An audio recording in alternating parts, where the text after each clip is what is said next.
ভাইরে, দেশে হচ্ছেটা কি? হুট করে দেখি এক মেয়ে লাইভ এসে বলছে শপিং মলের মালিকের ছেলে আমার সাথে বিভিন্ন হোটেলে খাওয়া দাওয়া করে দিন শেষে 5 মাসের বিলের কাগজ আমার পেটে ধরিয়ে দিয়ে চলে গেছে।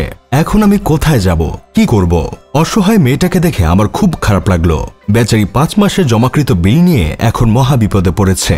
কিছুক্ষণ মেয়েটাকে নিয়ে চুলছেড়া গবেষণা করে বুঝলাম, আরে এটা তো সেই মেয়ে যে কিনা কয়েক মাস আগে স্টার গল্পের এক সাক্ষাৎকারে বলেছিল তার খারাপ ছেলে ভালো লাগে, সে প্রেম করলে খারাপ ছেলের সাথেই করবে, খারাপ ছেলে তাকে রেখে অন্য মেয়ের সাথে ইটিস পিটিস করবে, লারালাপ্পা 3.5 খেলবে, আর সে গিয়ে তার বয়ফ্রেন্ডকে ধরে নিয়ে আসবে। কে জানতো আল্লাহ যে সেই মেয়ের মনের আশা এত তাড়াতাড়ি পূরণ করে ফেলবে। তার কপালে এমন একজনকে জুটিয়ে দিচ্ছে যে কিনা সারাদিন খাওয়ার উপরেই থাকে, সেটা খাবার হোক কিংবা অন্য কিছু। বলছিলাম কি আপু, এখন কান্নাকাটি করে লাভ নাই, তুমি যা চেয়েছো তাই হয়েছে। মানুষ না জেনে বাঁশ খায়, আর তুমি সব জেনে শুনে বাঁশ বাগানে গিয়ে নাতাশা মালকোভার লুক দিয়েছ। এখন ব্যথা পেলেও কিছু করার নাই। অন্যদিকে আরেক মেয়ে নিজের বাবা মাকে আদালতের কাঠগড়া দাঁড় করিয়ে জজ সাহেবকে বলতেছে আমার জন্ম আমার অনুমতি ছাড়া হয়েছে, মানে আমি চাইছিলাম না। বাবা মা দুইজন মিলে নিজেদের রোমান্টিক মুভির সিকল বানাইতে গিয়া আমাকে পৃথিবীতে আনছে। এখন এই সিনেমার ট্রেলারে আমি কেন ভুগবো? বলছিলাম কি আপামনি, ইংলিশে পকর পকর করলেই তুমি যে সব ঠিক বলছো, বিষয়টা কিন্তু এমন না। তোমাকে জন্ম দিয়ে তোমার বাবা মা যতটা না ভুল করছে, তার চেয়ে বেশি ভুল করছে তোমাকে সকাল বিকাল নিয়ম করে 3 বেলা না থাপড়িয়ে। আরেক মেয়ে দেখে এসএসসি পরীক্ষায় 2 বিষয় ডাব্বা মেরে নিজের মাকে সাথে নিয়ে লাইভে এসে বলছে আমি 2 সাবজেক্টে ফেল করেছি। গর্বের সাথে বলতেছি, কারণ আমি ব্যতিক্রম, আমি সমাজের স্ট্যান্ডার্ড মানি না, আমি নিজের রাস্তা নিজেই বানাই। যেখানে মেয়ের মা জননীয় মেয়েকে সাপোর্ট দিচ্ছে।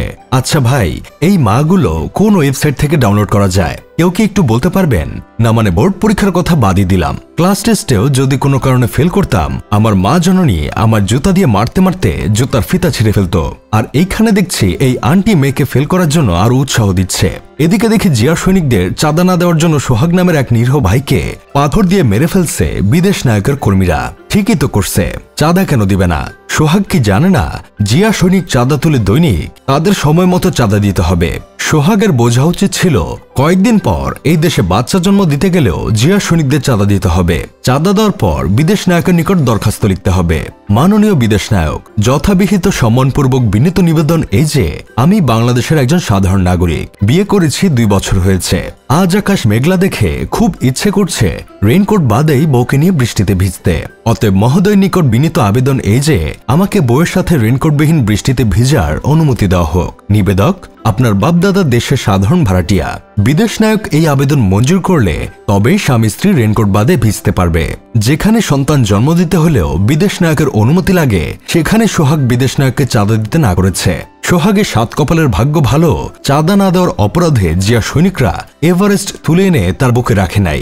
যাই হোক, শেষমেশ আমি গোলাম হোসেন একটা কাজের কথা কই, যখনই এই দেশটাকে একটু ভালোবাসতে যাই তখনই চোখের সামনে এমন কিছু ঘটে যা দেখে কলিজা কেঁপে ওঠে।